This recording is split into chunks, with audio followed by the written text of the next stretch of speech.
Washington, this is VOA News.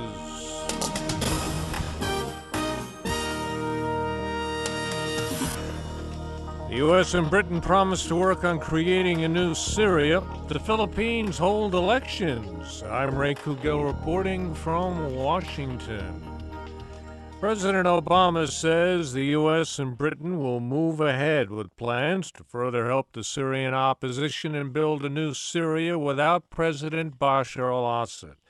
Mr. Obama spoke during a joint news conference following a meeting Monday with British Prime Minister David Cameron at the White House. VOA's Dan Robinson reports. In their first Oval Office talks since President Obama's re-election, the two leaders discussed steps to persuade Syria's rebels and President Bashar al-Assad's government to join an as-yet unscheduled international conference. President Obama said the United States and Britain will continue to increase pressure on the Assad regime, strengthen Syria's moderate opposition, and prepare for a Syria without Assad. Syria's opposition coalition insists President Assad cannot remain in power as part of a negotiated agreement. Rebels said they are consulting with key Arab state backers and Turkey before deciding whether to participate.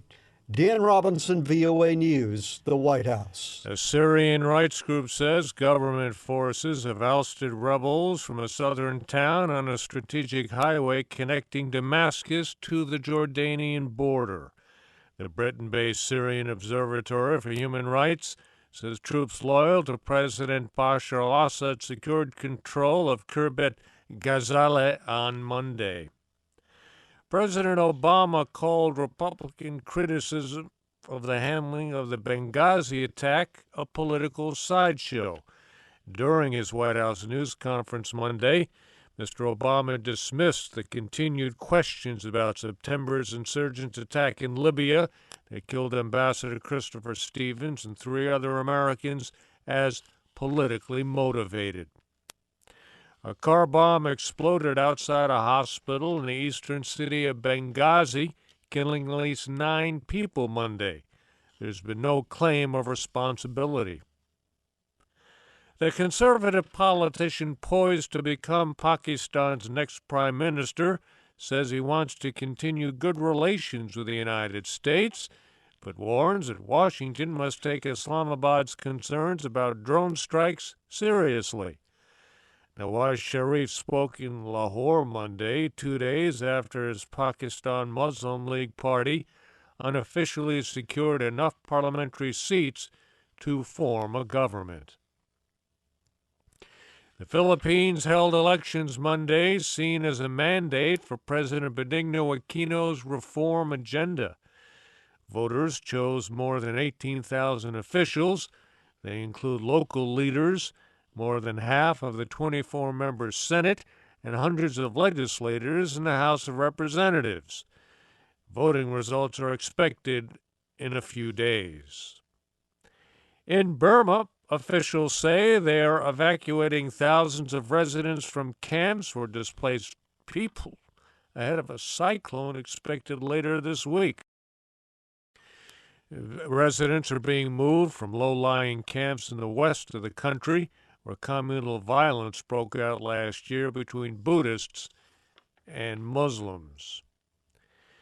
The Nigerian Islamist militant group Boko Haram says it started kidnapping women and children as part of its campaign against the government.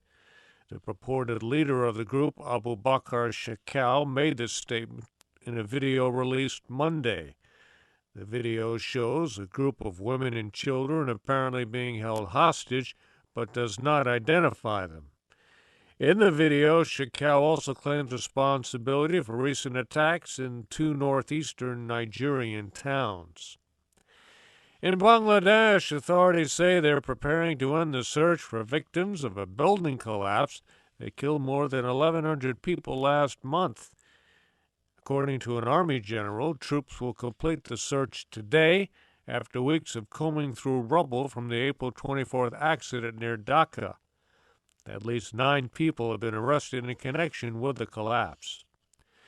President Obama says he has no patience for the government tax agency targeting conservative groups for extra scrutiny.